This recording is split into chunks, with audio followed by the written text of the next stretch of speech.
The voice in the wilderness. To the one wandering in silence. To the one feeling forgotten, unseen, misplaced. This is for you. You're not lost. You're not being punished. You're in the wilderness, and there's a voice calling to you here. It may not be loud. It may not be easy to hear at first. But it's there, and it's divine. The wilderness is not your end. It is the beginning of a transformation so deep, so sacred.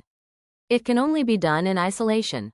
This is the place where the soul gets stripped of the noise, where the illusion dies, where the real you is revealed. Don't despise your wilderness. God always calls his chosen ones into the wild before he sends them into the world. The wilderness is the place where everything you once depended on disappears. Familiar voices go silent, doors close, provision feels scarce, your prayers echo like whispers to the wind. And yet, this is the very soil where God does his most mysterious work. Elijah was led into the wilderness and fed by ravens. Moses wandered 40 years. Jesus was driven by the Spirit into the desert, before he ever performed a miracle. Why? Because the wilderness breaks the flesh, but builds the spirit. It teaches us how to trust again. Not in people, not in systems, but in the God who provides manna in secret and water from a rock. Here, you're not being abandoned. You're being emptied, so that you can be filled with something pure.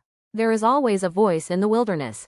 It doesn't shout, it whispers. It comes when you've quieted your soul. When you've run out of plans. When you've finally said, God, I need to hear you. This voice may come through a verse that burns in your chest, or a dream that won't let you go. Sometimes it's a memory, a stirring, or a holy ache that doesn't have words. It's the same voice that called Moses from the burning bush. The same voice that called Samuel in the middle of the night. The same voice that called John. A voice crying in the wilderness, prepare the way of the Lord. He was born in obscurity, but carried power. You, too, are being shaped in silence. So that when you speak, it won't be from noise, but from authority. The wilderness is not a dead end. It's a womb. It doesn't just strip you.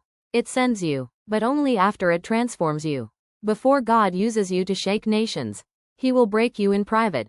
Before he trusts you with his glory, he will test you in the dry places. There's something sacred about this stripping. Your reliance is shifting. Your identity is being clarified. Your ears are being tuned to a higher frequency. You're being trained to recognize his whisper. To move without fear. To wait without panic. To speak only when heaven speaks. It may feel like punishment, but it's preservation. You're being hidden now, so you won't be destroyed later. Don't rush it. Let the wilderness do its holy work. To the one who feels like the wilderness has lasted too long. To the one who wonders if the silence will ever end. You're not alone. You're not off track. You're being prepared. There's a voice in this wilderness. And one day soon, you'll realize. It was always speaking. You were just being refined so you could hear it. You're not being buried. You're being planted. The silence is sacred. The hiddenness is holy. The wandering is divine strategy. And when the time comes, you will emerge with power. Not because you shouted, but because you listened. Isaiah chapter 40 verse 3 says, a voice cries, in the wilderness prepare the way of the Lord. Make straight in the desert a highway for our God. Let this be the moment you realize, the wilderness didn't break you. It built you. And now, you carry the voice.